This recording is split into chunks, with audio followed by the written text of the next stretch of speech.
The Jimmy Dean Show. Howdy!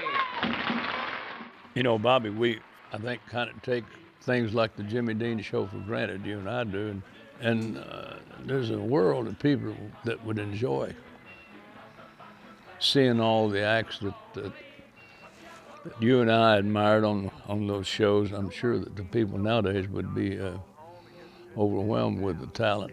Everybody that was anybody at that time was on a Jimmy Dean Show, because it was as big as Ed Sullivan Show. Somebody said he came from New Orleans, where he got in a fight over a Cajun queen, and a crashing blow from a huge right hand sent a Louisiana fella to the promised land. Big John. Big John. Big John. A big bad John. We were all fans of Jimmy Dean because he had hit records before he had the television show. I mean, I was, and I know you were too. And I was awed to know that he could had the ability to get in there with big-time network television and pull it off.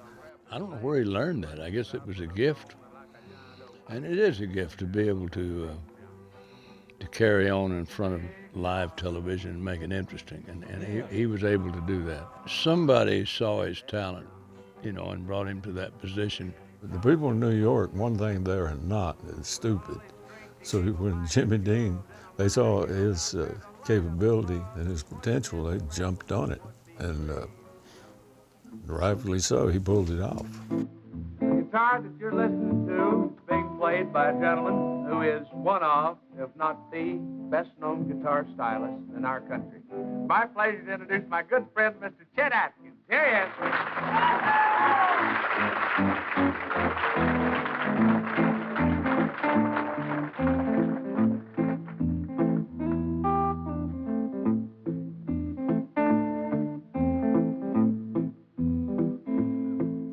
Chet Atkins is probably the greatest guitar player the world has ever known. I'm sure that there is a lot of people would agree with you. I think he's influenced more people than, you know, he was at the right time, and he was on the Jimmy Dean Show. You know, Chet also created my career. Without Chet Atkins, I wouldn't have had a lot of hits that I had. Well, didn't he kind of do the same thing with Waylon? Did the same thing well, you know. Don Gibson? A genius. Yeah, Don Gibson. I got to know him pretty well during the last years of his life, and enjoyed having dinner with him or lunch up there. He liked to eat up there. Yeah, he liked that meat and three. Yeah. That big loud whistle as it blew and blues, and hello to the Southland, we're coming to you when we're moving home. We're rolling home. You had to laugh at me, but I've set you free, and I'm moving home. Let's hit it. Hank Snow, man. I'm Moving On by Hank Snow was probably one of the biggest hits I ever remember when I was a child. You'll hear Hank Snow better than you ever heard him before on the Jimmy Dean Show. These are people singing the songs with their raw, basic talent. Nothing's been doctored up. There's no tuning going on. There's nothing except what you see and hear is what you get. I keep a close watch on this heart of mine. I keep my eyes wide open all the time. I keep the ends out for the tie that binds. Because you're mine, I walk the line. The man. The great Cash. I got to be friends with him, real good friends with him, and he was the one that brought me on his television show and taught me into leveling with the audience and the fans about my past. And he and June talked us into doing that. And he said, Merle, if you let me tell them the truth about you, he said, they won't ever be able to talk about you behind your back. I hear that train a-comin', it's coming around the bend.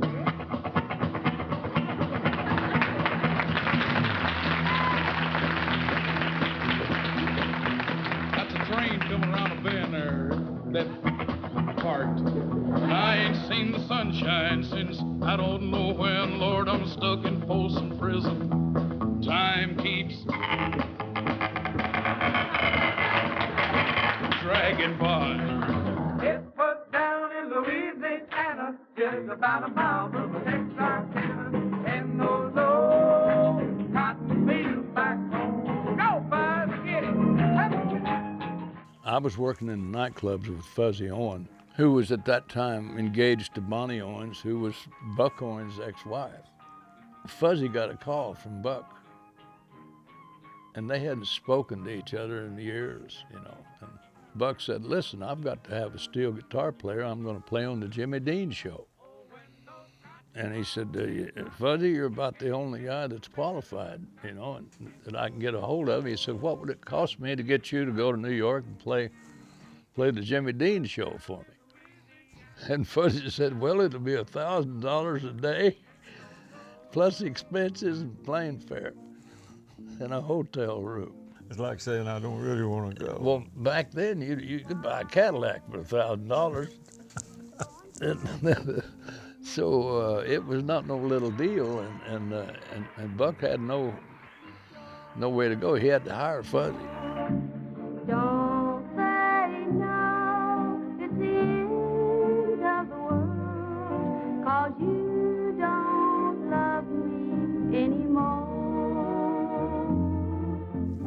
You know what's amazing about this whole thing is the Jimmy Dean show showed so much talent that nobody has seen in 50 years.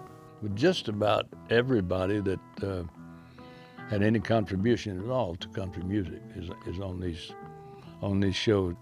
And I personally, I think that Jimmy Dean, and in his taste of who to put on the show, actually captured the golden era, in my opinion, of country music. I'm going down to the river of Jordan just to ease my weary soul. Well, Bill, you were Jimmy's best friend. I know he used to call you regularly, and I think you were probably one of the last people he talked to on this earth. But he loved you so. He thought you were just real, and you were similar in the music that you wrote, sentimental, especially in your recitations.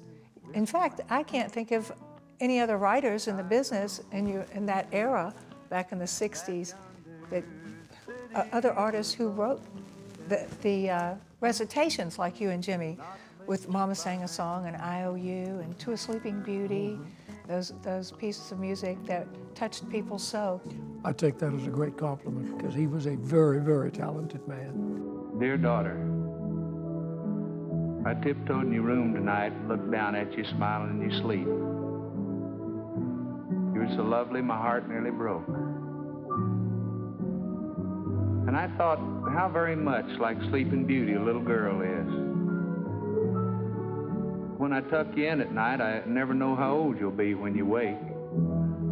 One evening you run in, jump up on your dad's lap, throw your arms around his neck.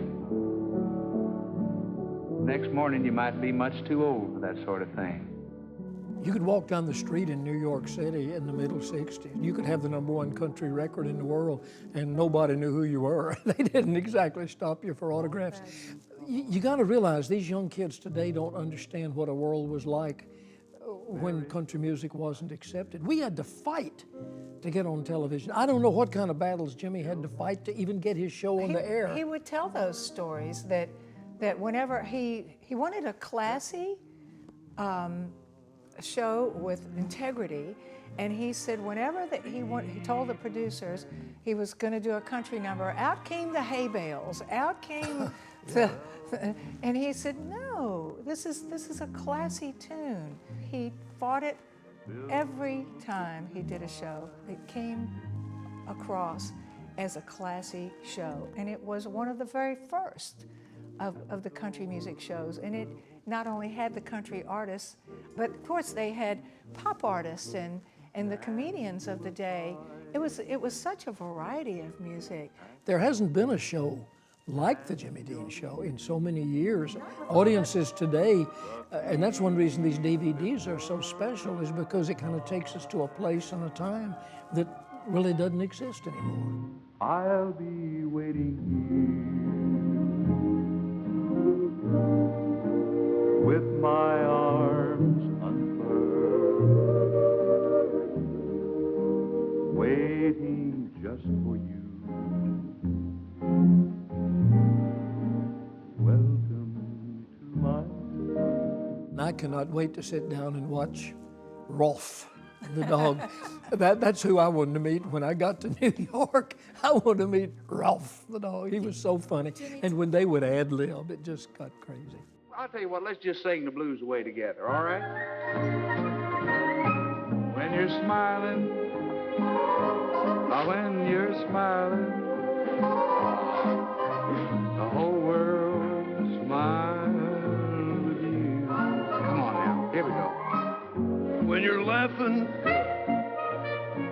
when you're laughing, the sun comes shining. Come here. But when you're crying, why you bring all the rain? So stop that.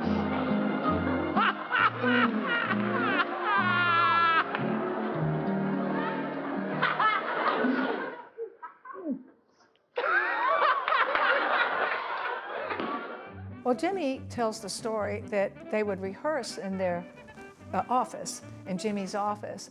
And, you know, Ralph was made of stuffing and ping pong balls, and Jimmy treated it like it was a person, and this Muppet. And I think Jim Henson was the right arm and the mouth, and Frank Oz was the left arm. I'm pretty sure that's the way it was. And they were rehearsing, and Jimmy's secretary, Wilhelmina, came in the office one day, and Jimmy and Frank Oz and Jim Henson were goofing around, and Jimmy hauled off and smacked Ralph the Muppet, and ping pong balls went everywhere, and Willie went, ah! like a human had come apart. And that canine Comanche, that furry friend of mine, old Ralph. Yes, sir.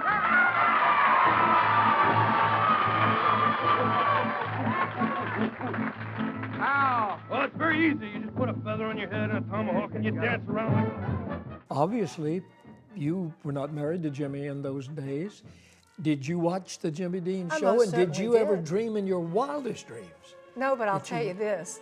I remember seeing the ABC show as a teenager, and we watched it. I mean, I think it came on Thursday nights, and it was a religious experience at our house to see all of that entertainment in one show. Well, there was no other place on network television in those days that you could even remotely see country music. The Ozark Jubilee had been on from Springfield, Missouri in the late 50s, but by the time Jimmy's show came on, that one had gone away. And if you wanted to watch country music on television, you watched Jimmy Dean's show. A fella needs a girl to hold in his arms when the rest of the world goes wrong. To hold in his arms and know that she believes that her fella's wise and strong. And I remember watching the show and how folksy and how comfortable he made you feel, because he was comfortable and he was happy in his own skin and in his setting. Here's a Jimmy Dean hit from 1927. You can start it if you can remember that long. Yeah.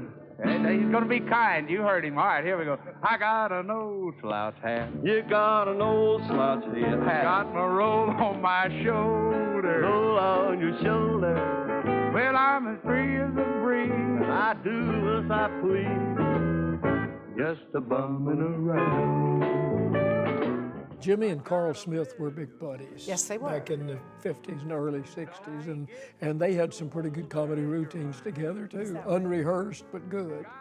I'll bet they were a pair. Oh, yeah, they were, trust They were me. both kind of stinkers.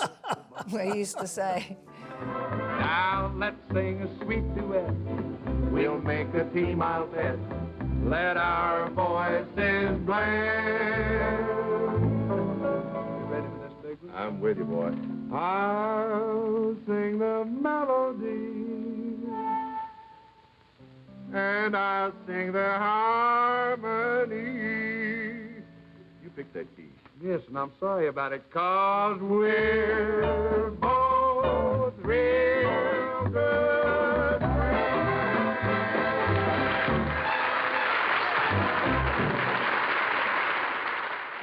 Philip, thank you so much. Thank you, sweetheart. Appreciate you letting me be a part of this. It's very special.